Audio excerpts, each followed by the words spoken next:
ఒకళ్ళనొకళ్ళు చూసుకోకుండా ఉండలేరు. చూసుకుంటే పోట్లాడుకోకుండా ఉండలేరు. హద్దు దాటి ఒకళ్ళనొకళ్ళు మాటలతో ఎంత ఎక్కువగా బాధించగలమా అని ఆలోచించి మాటలు అనుకుంటున్నారు. భరించరానిది అయ్యింది జీవితం ఇద్దరికీ. విడిపోవాలి. విడిపోతే కాని బతకలేమని, అలాగే కలిసి ఉంటే ఇద్దరూ చచ్చిపోతామని, లేదా ఏ ఒక్కరో ఇంకొకరిని చంపేస్తామని ఆమెకి భయం వేసింది. అతని వదిలివేయాలి. లేదా అతను తనను వదిలి వెళ్ళిపోవాలి. ఏం చేస్తే? తెలిసి తెలియకుండా ఆ దారినే ఆలోచిస్తుంది. రిహార్సల్స్‌కి వెళ్తున్నాను. చాలా ఆలస్యమవుతుంది. మాధురి. చీటీ చూసుకున్నాడు రవి. ఇంట్లో ఉండబుద్ధి పుట్టలేదు. కారులో బయలుదేరాడు. అలా ట్రంక్ రోడ్ మీద వెళ్తున్నాడు. ఎక్కడికో, ఎందుకో తెలియదు. మాధురితో పరిచయమైన తర్వాత లా కాలేజ్‌కి వెళ్ళడం మానేశాడు. స్నేహితుల్ని కలుసుకోవటం మానేశాడు. అందరితో, అన్నిటితో సంబంధం తెంపుకున్నాడు. ఆ మాధురి తనకి దూరం అయిపోతుంది. ఏకాకి అయినట్లు, తను ఎవరికీ అవసరం లేనట్లు ఏదో బాధ. చెంగల్పట్టు చేరుకున్నాడు. ఏకవీధిలో కారు ఆపి సిగరెట్లు తాగుతూ తెల్లారే వరకు అక్కడే కూర్చున్నాడు. తర్వాత కారు వెనక్కి తిప్పాడు. 8 గంటలకు ఇంటికి చేరుకున్నాడు.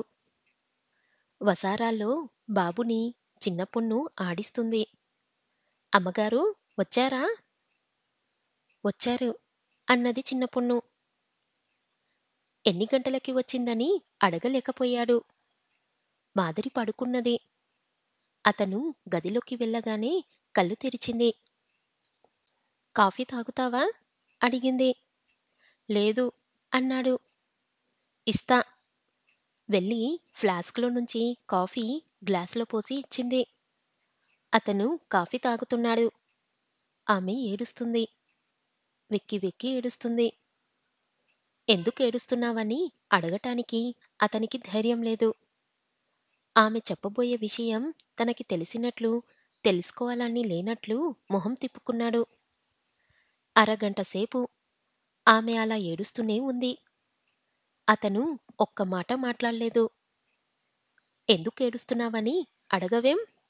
అడిగింది. చెప్పాలని ఉంటే నువ్వే చెబుతావు. రవి, నువ్వంటే నాకు ఎంత ఇష్టమో, ఎంత ప్రేమో చెప్పలేను రవి అన్నది ఏడుస్తూ. ఇవాళ కొత్తగా చెప్పాలా? అయితే ఏడుపెందుకు? రవి, మనమెందుకు జీవితాలని ఇలా దుర్బంధం చేసుకున్నాం? ఎందుకు బాధలు పెట్టుకుంటున్నాం? రవి, మనం కలిసి ఉండలేమని నిశ్చయించుకున్నాను నిన్న. మనం విడిపోవాలని అనుకున్నాను. అనుకొని ఒక ఘోరమైన పని చేశాను. చేసిన తర్వాత తెలిసి వచ్చింది. నిన్ను విడిచి నేను ఉండలేను. నాకు నువ్వే కావాలి. ఇంకెవ్వరూ వద్దు. ఏడుస్తుంది. ఏం చేశావు? ఏమిటా ఘోరమైన పని? అడిగాడు. చచ్చిపోతున్నాడు. ఏం చెబుతుందో తెలుసు. రవి, చెయ్యకూడని పని చేశాను. నీ మీద కసో, నిన్ను మర్చిపోవాలనే పట్టింపు వల్లో, పిచ్చెక్కో, ఎందుకో తెలియదు. ఏమిటది? ఇంకొక మగాడితో రాత్రి. చెప్పలేను రవి. నీకు అన్యాయం చేశాను. మన ప్రేమకే అన్యాయం చేశాను. అప్పుడు ఆ తర్వాత రవి, నువ్వే కావాలని, నాకింకేం మొగుడు వద్దని తెలిసొచ్చింది. రవి, క్షమించవు? అడిగింది. అతని ఒళ్ళో తల పెట్టుకొని ఏడుస్తుంది. రవి కళ్ళు చీకట్లు కమ్మాయి. ఒంట్లో నుంచి రక్తం కిందికి ఒలికిపోతున్నట్లనిపించింది. గుండెలో కాలుతున్న ఇనుపగుళ్ళు పూసి దొర్లిస్తున్నట్లనిపించింది. చచ్చిపోయినట్లు అనిపించింది. మనసు మొద్దుబారింది. ఆలోచించే స్థితిలో లేడు. మాధురి చేసిన పనిని గురించి కూడా ఆలోచించడం లేదు. రవి, నన్ను క్షమించవు? అడిగింది దీనంగా. నిట్టూర్చాడు. నెమ్మదిగా ఆమె తలని తన ఒళ్ళో నుంచి తీసేశాడు. లేచి నిల్చున్నాడు. రవి, రవి, అలా చూడక, నన్ను వదిలి వెళ్ళకు, ఏడుస్తూ అరిచింది. వెళ్ళాలి మాధురి, వెళ్ళి తీరాలి. ఇక్కడే ఉంటే నిన్ను ద్వేషిస్తాను. నిన్ను ద్వేషించడం ఇష్టం లేదు. ఎప్పుడూ నిన్ను ప్రేమిస్తూనే ఉండాలి. ప్రేమించకపోతే నేను బ్రతకలేను. రవి, వెళ్ళకు. వెళ్ళినా మళ్ళీ వస్తావు. నన్ను విడిచి నువ్వు ఉండలేవు. నిన్ను విడిచి నేను ఉండలేను అన్నది అతని తొడల చుట్టూ చేతులు వేసి. అవును, నిన్ను ప్రేమిస్తున్నాను. అందుకే వెళ్ళిపోతున్నాను. నిన్ను ప్రేమిస్తూ నీకు దూరంగా బతకాలనుకుంటున్నాను. బతకలేకపోతే చచ్చిపోతాను. అంతేగాని మళ్ళీ రాను. నన్ను ప్రేమించమని నిన్ను యాచించను. యాచించడమేమిటి? రవి, నేను నిన్ను ప్రేమిస్తున్నాను. క్షమించు మాధురి. ప్రేమకి అర్థం నాకు తెలియదేమో. ఇవాళ నేను చచ్చిపోయాను. ఇది అసలు చావు. తర్వాత ఎప్పుడో ఇంకో చావు ఉంది. ఈ శరీరాన్ని వదిలిపెట్టడం అంతవరకు ఎలాగో గడుపుతాను. వస్తాను. నీకు గుడ్ లక్. వెళ్ళిపోయాడు. బాధ బయటికి కనబడనీయలేదు. కాని గుండెల నుంచి రక్తం కారిపోతుంది. ఏడవలేడు.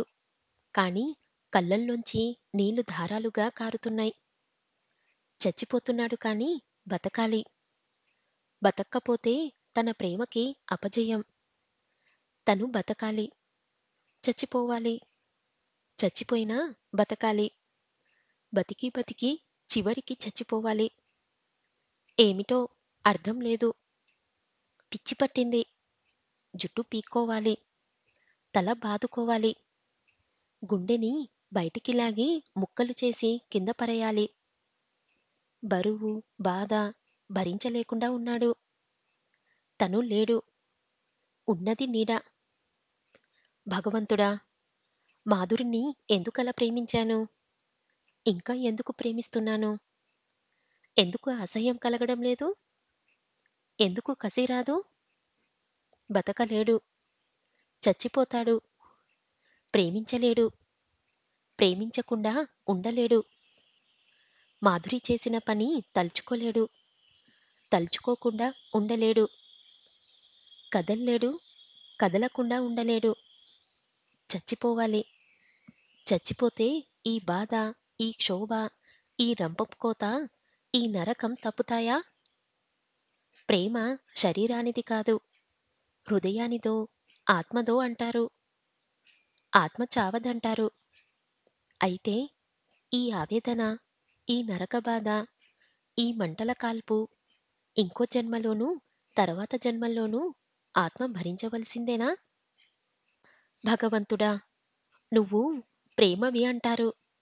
ప్రేమే నువ్వంటారు. ఏమిటిది? చచ్చి చావని, బతికి బతకని ఈ జ్వాల, ఈ గుండెమంట భరించరాని ఈ బాధ నువ్వేనా? కారు ఓ రోడ్డు పక్కన ఆపి కారులోనే కూర్చున్నాడు రవి. హోటల్లో గది తీసుకున్నాడు. వీధిలోకి వెళ్ళడం మానేశాడు. ఎవరైనా తెలిసిన వాళ్ళు కనిపిస్తారేమోనని, నువ్వు మాధురి ఎందుకు విడిపోయారని అడుగుతారేమోనని భయం. చెప్తే విన్నావా? అటువంటి మనిషి అంతే అని మాధుర్ని గురించి నీచంగా మాట్లాడతారేమోనని బెదురు. ఎందుకోగాని ఆడవాళ్ళు మగవాళ్ళు ఇటువంటి విషయాల్లో ఎప్పుడూ ఆడదాన్నే తిడతారు. ఏదో పాడు పని చేసి ఉంటుంది. అందుకే వదిలేశాడు. అటువంటి మనిషి నీతిగా ఎలా ఉండగలదు? అంటారు నిజం తెలియకపోయినా. తప్పు చేసిన ఆడదాన్ని లోకం సహించదు. అందరికీ లోకువ అవుతుంది. జలసి, కసి ఏర్పడుతుంది.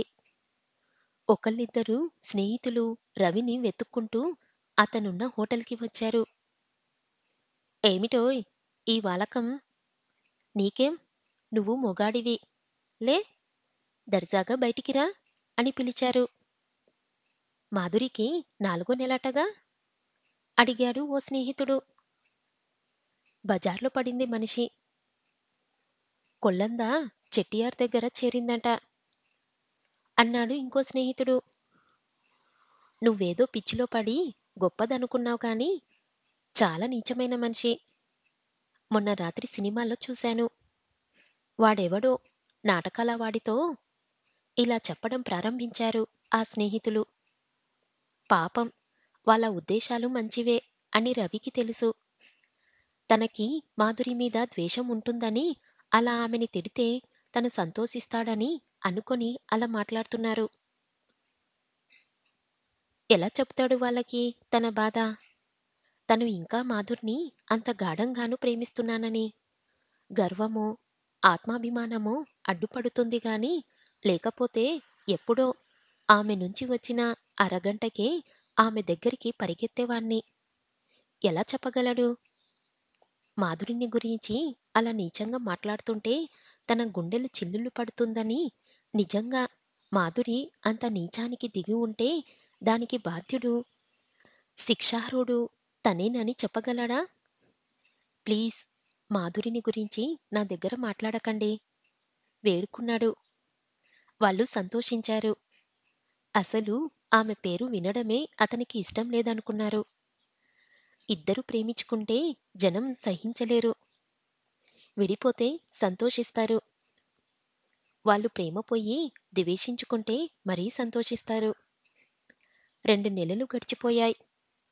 మాధురి ఎక్కడికైనా కనిపిస్తుందేమోనన్న భయంతో రవి గదిలో నుంచి కదలడం లేదు. మాధురిని గురించి ఎవరూ తనతో మాట్లాడటం ఇష్టం లేదు అతనికి. ఆమె గురించి ఆలోచించడం అంతకన్నా ఇష్టం లేదు. ఆమెని తన మనసులో నుంచి నిర్మూలం చేయాలి. ఆమె ఎవతో తనకి తెలియదు. ఆమెతో తన అనుభవం ఆ జన్మలోది కాదు. మనసుకి ఇలా శిక్షణ ఇస్తున్నాడు. ఒకరోజు సాయంత్రం సుందర్రామయ్య హోటల్కి వచ్చాడు. 10 నిమిషాల పాటు ఆ నిమిషము ఈ నిమిషము మాట్లాడుతూ రవిని పరీక్షగా చూశాడు. పీక్కుపోయిన మొహం, వెలుగుపోయిన కళ్ళు, సత్తువలేని శరీరం.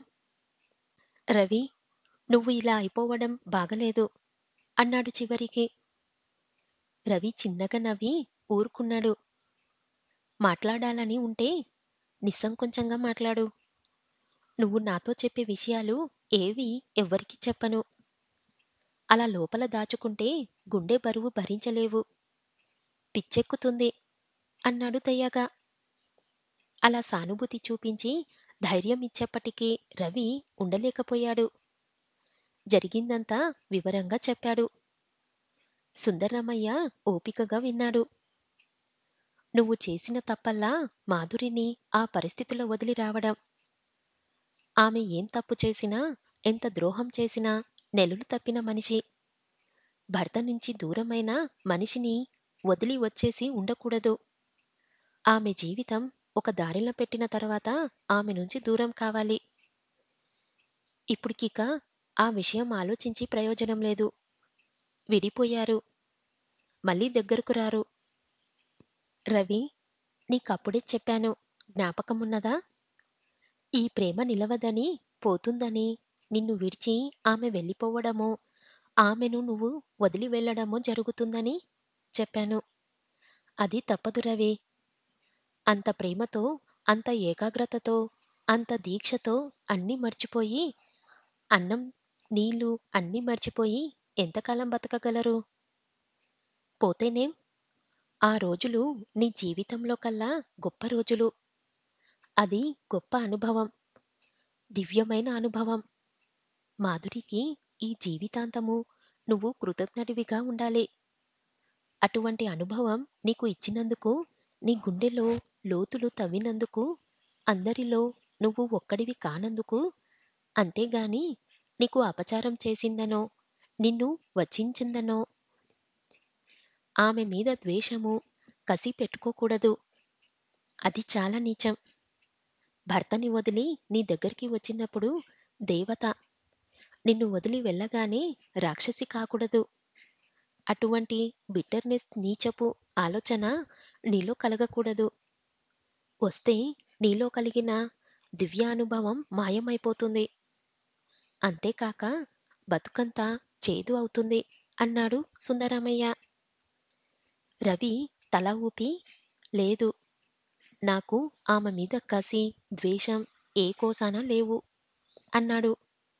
ఉండకూడదు. అంతేకాదు, ప్రేయసి వెళ్ళిపోయిందని ఇప్పుడు బాధపడుతున్నావు. వియోగం భరించలేక తల బాదుకుంటున్నావు. రవి, కొన్నాళ్ళకి ఈ బాధ పోతుంది. అప్పుడు నీ జీవితం నిస్సారమైన పిప్పిలా ఉంటుంది. ప్రియురాలు వెళ్ళిపోయింది. ప్రేమ పోయింది. బాధ మిగిలింది ఇప్పుడు. ఆ బాధనైనా మిగలకుండా పోయిందే అని ఏడుస్తావప్పుడు. కనుక ప్రేమని, ప్రియురాల్ని ఎంతగా అనుభవించావో ఈ బాధ పూర్తిగా అనుభవించు. తప్పించుకునేందుకు ప్రయత్నించక. భరించలేకుండా ఉన్న బాధ. గుండె చిల్లులు పడిపోతుంది.